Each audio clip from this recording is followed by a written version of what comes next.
45 feature films. I like many of my films. In fact, I think I like most of my films. But there are some that I rather not talk about.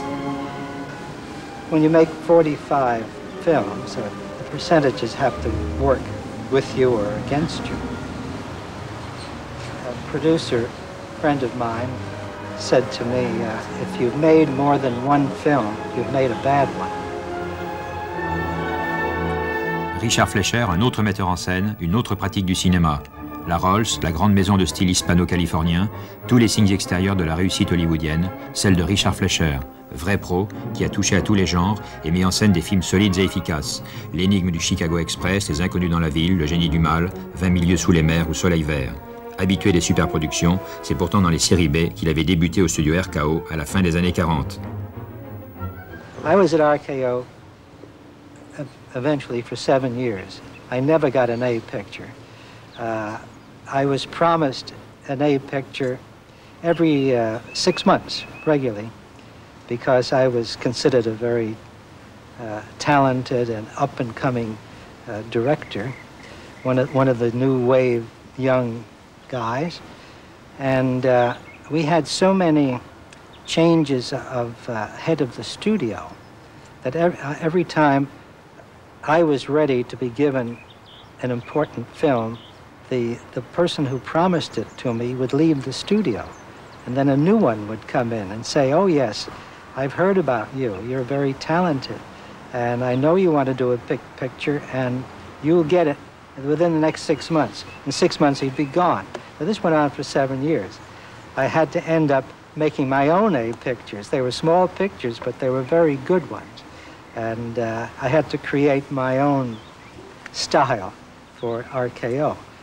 But the big pictures, the big budgeted pictures, I never got a crack at until I left RKO. I regret that I'm known as an action picture director. The pictures I like best, and some of my most successful ones, are not action pictures at all. They're psychological dramas, very confined films about people, two people together in a room. And making that exciting is much more difficult than having 40 people shooting at each other. The only thing, there's no trick to it, the only thing you have to keep in mind in making any film, really, is the vitality of the film.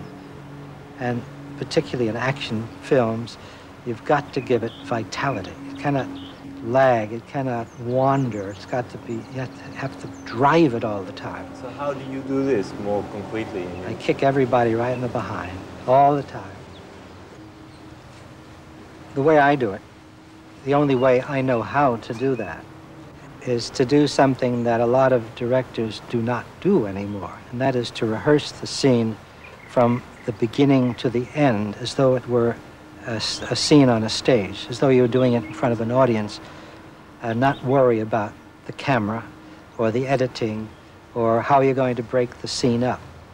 I stage the scene until I think it looks the only way that it can be staged. The actors are comfortable. The actors feel they couldn't do it any other way. I feel this is the right way. Then I start selecting my angles and my breakup for the scene. And so far it's worked for 41 years. I think I have a feeling that a lot of new directors do it a piece at a time to begin with. And I think the films look that way, very choppy, and you see a lot of salvage work going on.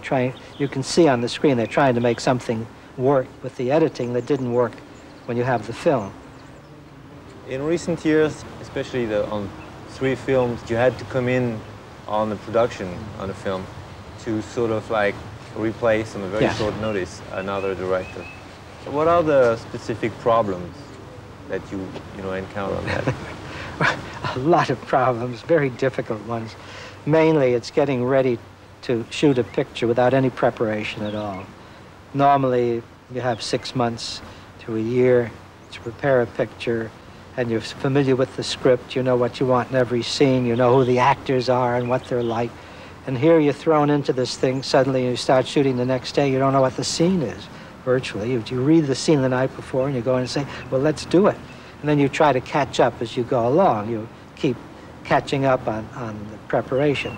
On almost every case, in fact, every case except one, I started the picture over from scratch. I didn't pick it up where another director left off. I started over again. But that's very tough to do without any preparation. Why do you agree on doing such a pitch hitting? Is this a challenge for you? Well, there are several reasons. One is it's a challenge, which I like.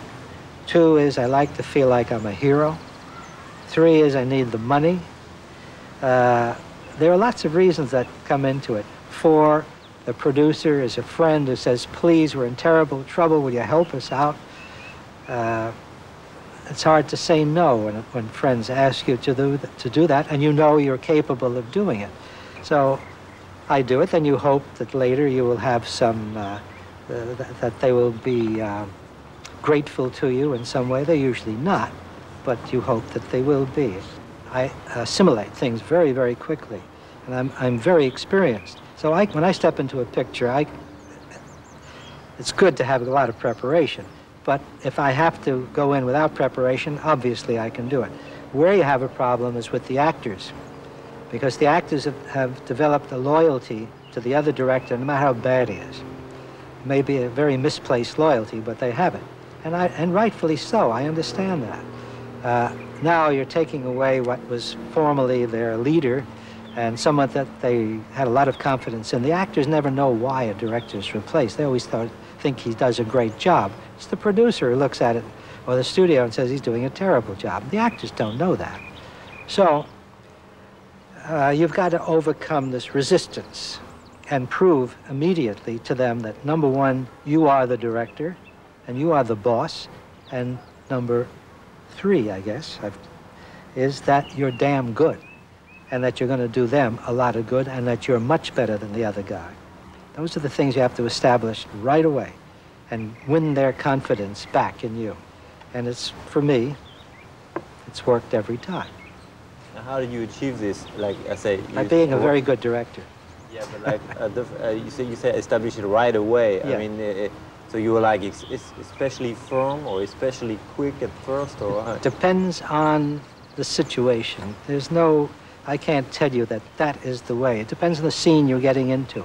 Whatever the scene needs, you do extremely well. And that impresses them, because the other director usually has been floundering around and not sure what he wanted. And I'm very decisive. That wins actors over and everybody else over very quickly, particularly the crew. Crew is usually very grateful to get a director in who knows what he wants. It's the difference between guessing and knowing. So in fact, you would be more like almost proud of being known as somebody who can just step in like sure, this rather than I'm a being professional. Why should I not be proud of being a professional?